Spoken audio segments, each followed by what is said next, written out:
El tema que se expondrá es la reconstrucción nacional. Nombre: Raúl Córdoba Bravo. Materia: Historia de México. Maestra: Gisela Cruz. Grupo cuarto D. Consolidación del Estado mexicano contemporáneo. En 1919, Emiliano Zapata fue emboscado y asesinado mediante un complot orquestado por el gobierno de Carranza. Un año más tarde, en 1920, año que convencionalmente se asume como el fin de la Revolución Mexicana, se promulgó el Plan de Agua Prieta, encabezado por el general Álvaro Obregón, y con el que se desconocía a Carranza, quien huye tras generarse revueltas en su contra. Sin embargo, fue asesinado en Puebla. Por su parte, el designado presidente interino, Adolfo de la Huerta, con el mismo plan, logró pactar con las fuerzas de Villa para que entregaran las armas, dando inicio así a la llamada Reconstrucción Nacional. La reconstrucción. Al final del año 1920, el excarrancista Álvaro Obregón fue nombrado jefe del Poder Ejecutivo Constitucional. La tarea no era fácil, debido a que gran parte del país se había visto afectada por la obra destructiva del movimiento armado. La reconstrucción, cuya duración se expandió hasta 1934, tuvo algunas etapas relevantes. Algunas de ellas fueron los tratados de Buraseli, que constituyen al pacto mediante el cual el gobierno de Obregón se compromete a la reparación de los daños ocasionados durante procesos armados hacia las propiedades de ciudadanos estadounidenses en nuestro país y la indemnización por la expropiación de las tierras. La rebelión de la Huertista fue el movimiento bajo la dirección de Adolfo de la Huerta, quien fue presidente interino del 1 de junio al 30 de noviembre de 1920, en contra de Obregón y su sucesor, Plutarco Elías Calles. Había sido apoyado por Obregón tras el golpe contra Carranza en el Plan de Agua Prieta. Sin embargo, al terminar el mandato de Obregón, de la Huerta rechazó al sucesor. La Guerra Cristera fue tal vez el enfrentamiento más extenso y sangriento después de la Revolución Mexicana. Bajo el reciente orden constitucional, el grupo radical que tomó parte de la elaboración de la Carta Magna vio como impedimento para la centralización del Estado el clero mexicano, por lo que decidió atacar con fuerza al poder que había adquirido nuevamente durante el Porfiriato. La relación Iglesia-Estado se encontraba en tensión y en conflicto. Estalló con la expedición de la Ley Calles, que restringía el culto católico y el número de sacerdotes. Geográficamente, esta lucha se centró en la región centro-occidente. El conflicto tuvo escenas muy crueles, pues el ejército federal mostró saña contra algunos sacerdotes, al ser torturados y fusilados, mujeres ultrajadas y niños martirizados, mientras que los creyentes del catolicismo se mostraron en contra de la Constitución de 1917.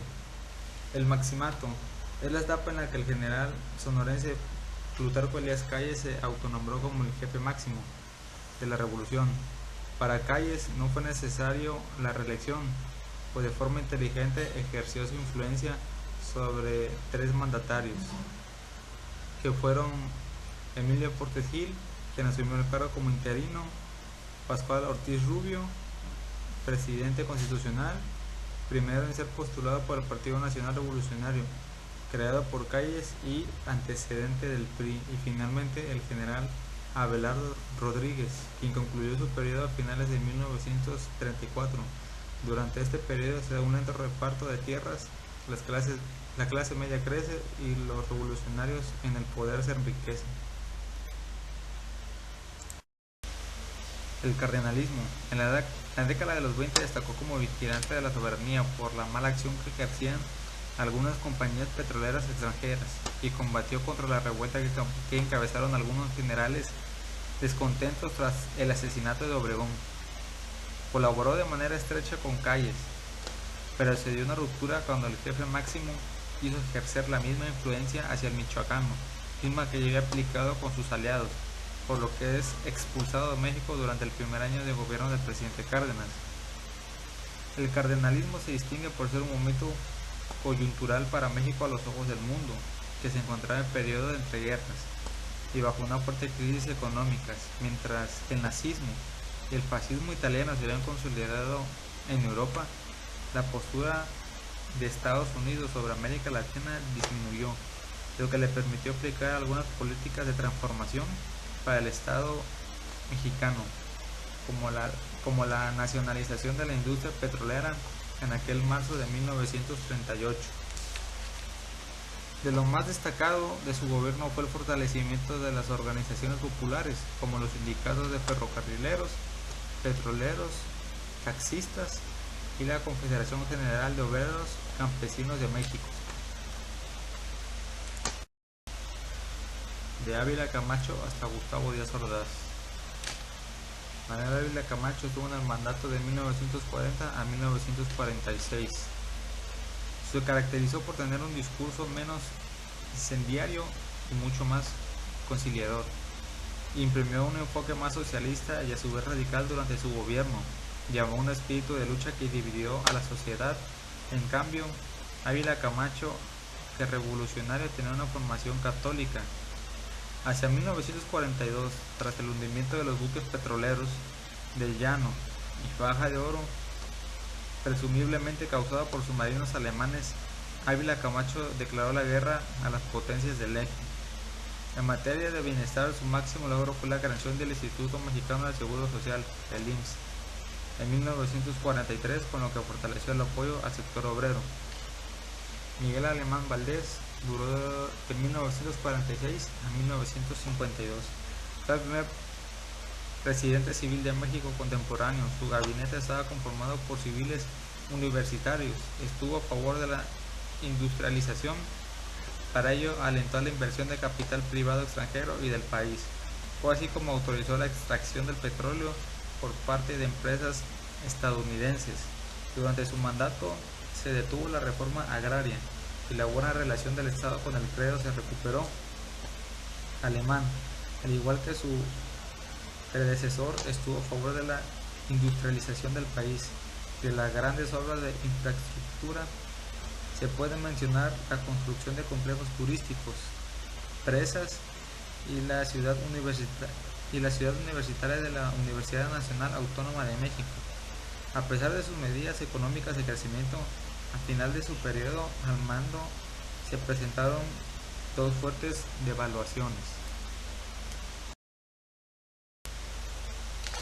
Adolfo Ruiz Cortines estuvo en el mandato de 1952 a 1958, quien se enfrentó al estancamiento de la economía y el crecimiento de la inflación. A pesar de ello, estableció el derecho al voto de la mujer y la producción de alimentos mediante el fomento al sector agrario. Aunque continuó con la industrialización, estableció la reducción del gasto público.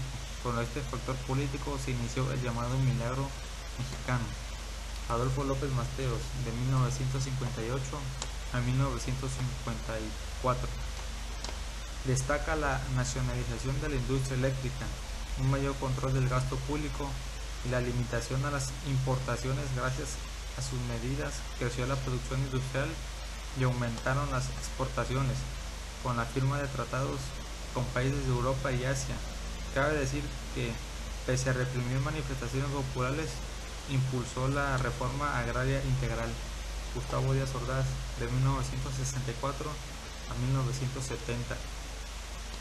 Sus aciertos en materia económica se vieron empañados por su violenta reacción frente a las manifestaciones estudiantiles y de trabajadores, así como a los levantamientos de guerrillas. De acuerdo a sus declaraciones, actuó en defensa de la soberanía nacional, por lo que no se arrepintió de la reacción de su gobierno. El llamado desarrollo estabilizador, en resumen, fue un momento de noble crecimiento económico y de la expansión de la clase media en nuestro país, que transcurrió durante los mandatos de Adolfo Ruiz Cortines, Adolfo López Mateos y Gustavo Díaz Ordaz. A pesar de ello, durante este periodo de éxito económico se presentaron una serie de acontecimientos claves para ingresar a una nueva etapa como nación. Primero, los movimientos petroleros de 1948, el Magistral 1953, de los médicos en 1966 y finalmente el estudiantil en 1968.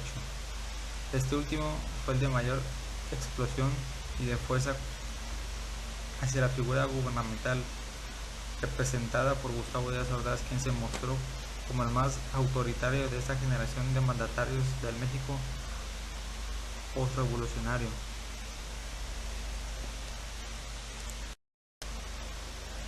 Del echeverrismo a la gran crisis del Estado. Durante los 16 años del milagro mexicano se observaron eventos sobresalientes en la economía derivados del crecimiento económico en México.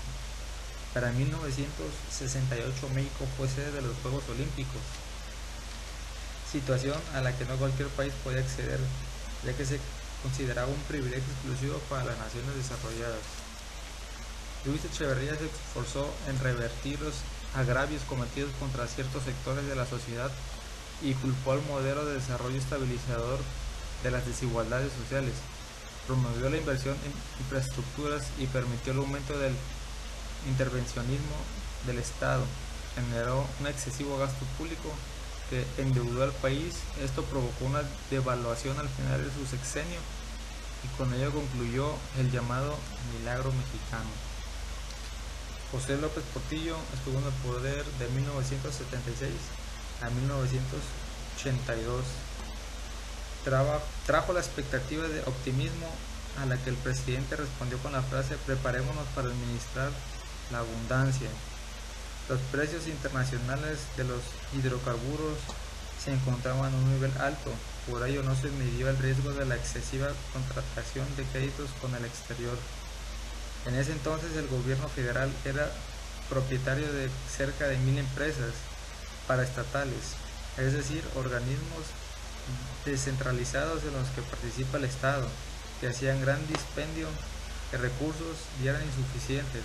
El presidente creyó que los altos precios del petróleo se mantendrían. No obstante, hacia 1981 comenzaron a caer hechos que afectaron a la economía, que estaba muy concentrada en torno a la explotación del hidrocarburo. Miguel de la Madrid estuvo en el mandato de 1982 a 1988. Durante el gobierno encabezado por Miguel de la Madrid se vio una necesidad constante de negociar con los bancos acreedores del extranjero. La fuerte deuda externa heredada de la administración anterior.